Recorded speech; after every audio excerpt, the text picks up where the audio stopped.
जी ने आपको कहा कि आपको किस बात पे डिबेट करनी चाहिए कि चीन हमारे सीमा में घुस गया या इस मुद्दे पे 90 लाख का, तो इसका मतलब कि आपका एडिटोरियल क्या होगा ये सुप्रिया जी तय करेंगी अब।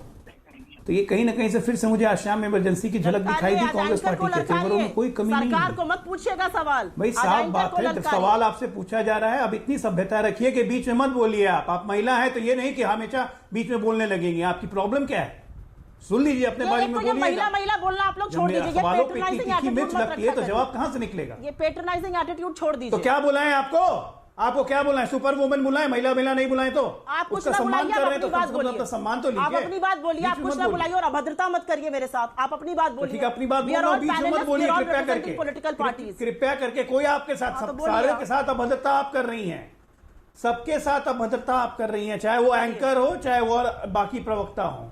इसलिए कृपया करके शांत रहें जरा। अच्छा, जब आपसे साफ साफ पूछा जा रहा है कि 90 लाख रुपया आपने लिया या नहीं, तो ये तो लिया तो है क्योंकि बैंक ट्रांजैक्शन से आया है। आपसे पूछा जा रहा है परमिशन ली कि नहीं, उसका आप जवाब नहीं दे रही हैं। जाकिर हुसैन फाउंडेशन से आपने पैसे लिए कि नहीं, उसका आप जवाब नहीं दे रही हैं। चलिए, किसी चीज के लिए माफी मत मांगिए, इमरजेंसी के लिए माफी मांग लीजिए।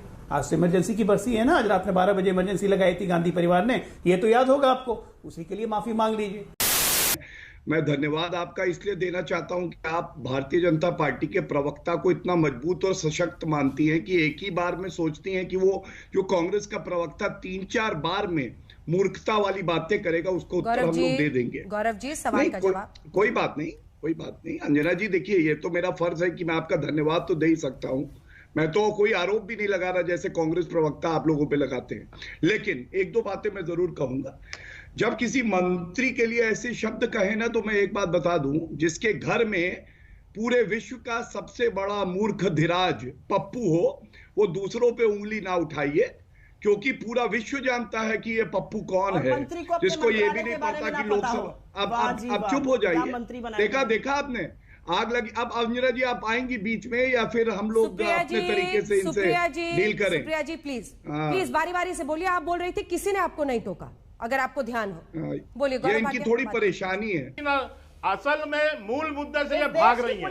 मूल मुद्दा रुष्टा जी आपने इनसे पूछा कहाँ है बंगाल में कांग्रेस, आपने पूछा कहाँ है बंगाल में कांग्रेस, धरती पकड़ चुकी है कांग्रेस, वहां पर इनके नाम का एक वोट नहीं बचा है। ये मूल क्वेश्चन से भाग रही है क्योंकि पश्चिम बंगाल में इनकी लड़ने की ताकत नहीं है। ये है वास्तविकता। वहां की जनता ने इनको 3 सालों से बाहर निकाल दिया है। सुप्रिया श्रीनेत, बात तो सच है। मेरा जो सवाल मैंने आपसे पूछा था, आपने कहा था 3 सवाल पूछूंगी, उसके बाद इस बात का जवाब दिया जाएगा। मैंने आपसे पूछा कौन है ये लोग, कहां से आते हैं? ना नहीं होगा यहाँ पर। ना नहीं होगा। मेरे सवाल का जवाब दीजिए ना। आपको जो सवाल पूछने के शर्मा से पूछिए, मेरे सवाल का जवाब दीजिए। आप वहां दिल्ली में अपने ऑफिस में बैठकर आप हमला बोल रही हैं, अच्छी बात है। मैं कह रही हूँ आपके बड़े सारे लीडर्स कहाँ हैं? राहुल गांधी बंगाल में क्यों नहीं है? प्रियंका गांधी बंगाल में क्यों नहीं है? पी चिदम्बरम बंगाल में क्यों नहीं है? मनीष तिवारी बंगाल में क्यों नहीं है? कहाँ है ये सब? आपने तो सरेंडर कर दिया है सुप्रिया श्रीनेत। जब वक्त आएगा तो हम बंगाल में भी होंगे। जब वक्त नतीजों के बाद बंगाल में होंगे, ईवीएम पर सवाल उठाने के लिए। बनर्जी ने सुनो तो बात तो सुनो रूबिका, बात तो सुनिए आप। अरे वेरी गुड वक्त आएगा, अभी वक्त नहीं आया। बंगाल में 2 महीने चुनाव करेंगे, वक्त नहीं आया। ये कांग्रेस का असेसमेंट है। शर्मा जी काहे घुसिया रहे हो? खिसिया रहे हैं शर्मा जी, खिसिया क्यों रहे हैं? अरे सुनिए, मुझे तो आपके जवाब पे हंसी छूट रही है। जनता भी हंस रही होगी, 2 महीने हो गए, 2 महीने चुनाव को बचे हैं और अभी आपका वक्त नहीं आया। दुख के साथ कहना पड़ता है कि एक ही हफ्ते के अंदर 2 विदेशी संस्थाओं ने हमारे लोकतंत्र पे हल्ला बोला है, हमारे लोकतंत्र पर प्रहार करते हुए कहा कि हम डेमोक्रेसी के इंडेक्स में गिन रहे हैं। ये 73 साल आजादी में पहली बार ऐसा हुआ है। तो जरूरत है कि ऐसी रिपोर्ट्स देखकर थोड़ा आत्म मंथन करने की।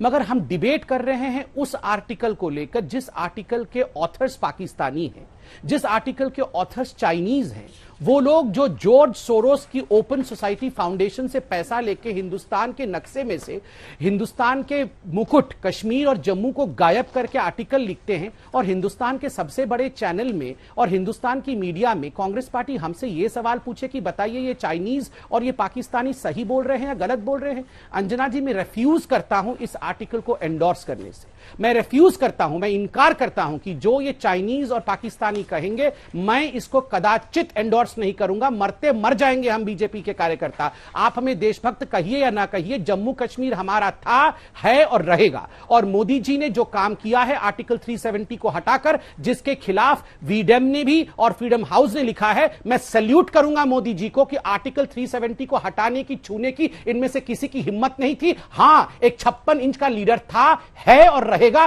जिसने आर्टिकल 370 को हटाया। राम मंदिर बनना अगर ऑटोक्रेटिक है तो मैं आज महाशिवरात्रि के दिन नमन करता हूं महादेव को और कहता हूं धन्य है यह देश कि आज 500 वर्षों के बाद राम मंदिर बना। और हां, भव्य राम मंदिर बनेगा, महादेव की सौगंध है बनेगा। चाहे आप इस देश को ऑटोक्रेटिक कहिए, चाहे इस देश को आप पाकिस्तान से खराब कहिए, चाहे इस देश को आप गया गुजरा कहिए। राहुल गांधी बोरिया बिस्तर उठा के इटली जाइए, इटली जाइए। अगर हिंदुस्तान लोकतांत्रिक देश नहीं है, चुनाव नानी के घर से लड़िए। यहां राम मंदिर भी बनेगा, आर्टिकल 370 भी हटेगा। ये देश ऑटोक्रेटिक नहीं है, ये देश लोकतांत्रिक देश था, है और रहेगा।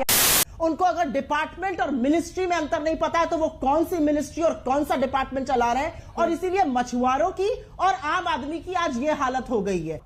मत्स्य जो मिनिस्ट्री है, वेबसाइट पे जाएं और देख लें। बहुत बोल रही थी, मेरे हाथ में देखिए, ministry of fisheries, animal husbandry and dairy. अब क्या है कि अपने लीडरान जो जिनको कुछ पता नहीं है, उनकी गलत वक्तव्य को सही ठहराने के लिए ये लगी रहती हैं, और उनके लिए अर्ज किया है, राजनीति में कॉमेडी का तड़का है वो, 50 साल का अपरिपक्व लड़का है वो। उसको ये नहीं पता संसद में कितनी सीटें हैं, उसको ये भी नहीं पता है कि गरीबी से कैसे निपटना है। वो कहता है गरीबी तो एक मानसिकता है, और इसमें इनकी गलती नहीं है। लेकिन आज ये बिल्कुल स्पष्ट हो गया है कि इनका साथ मियां खलीफा के साथ है, रिहाना के साथ है, लेकिन देश के जो नागरिक हैं, जैसे अक्षय कुमार 25 करोड़ रुपए उन्होंने दान दिया था कोविड के समय में। अमिताभ बच्चन जी की हर कोई तारीफ करता है, हमारी शान है। लेकिन अच्छा, बीच में दर्द हो गया, आग लग गई है। राजनीति में कॉमेडी का तड़का है वो, 50 साल का अपरिपक्व लड़का है वो। ये जो आग लगती है ना, यहां तो पेट्रोल की भी जरूरत नहीं है। कांग्रेस की प्रवक्ता आके कुछ भी अनर्गल बोलती हैं, फिर हमारे बीच में बोलती हैं। एक महिला नेता होने के नाते आप लोगों के राजनीतिक एक दूसरे के ऊपर आरोप जस्टिफाइड, दोनों एक दूसरे पर आरोप लगाइए, मुझे कोई आपत्ति नहीं। लेकिन क्या कमलनाथ की इस बात से आप सहमत हैं, राजनीति में आइटम होना एक महिला का वो संसदीय शब्द हो सकता है क्या? देखिए, ऐसा है कमलनाथ जी के ऑफिस ने, और उन्होंने खुद ये बयान दे दिया है कि उनका ऐसा कोई आशय नहीं था। उन्होंने आइटम किसी और कॉन्टेक्स्ट में कहा था, और उसको ये लोग, ये भाजपा के लोग हैं, सोचिए इनकी सोच। उन्होंने कहा ये क्या आइटम है, ये तो मैं संबित जी के लिए कहती हूँ, संबित जी आप क्या आइटम बात करते हैं, आप क्या आइटम बोल रहे हैं। तो इसका क्या मतलब होता है, मैं उसको डिफेंड नहीं कर रही हूं, मैं मुद्दे को डिफेंड कर रही हूं कि देखिए इनकी सोच कि ये औरत के बारे में सिर्फ एक आइटम गर्ल होकर ही सोच सकते हैं। ये है आरएसएस की विचारधारा। मतलब आप आइटम कहे जाने से एक महिला को सहमत है, आपको कोई आपत्ति नहीं सकते? आप सहमत हैं? मुझे ऐसा लगता है कमलनाथ जी ने इस पर प्रतिक्रिया दे दी है।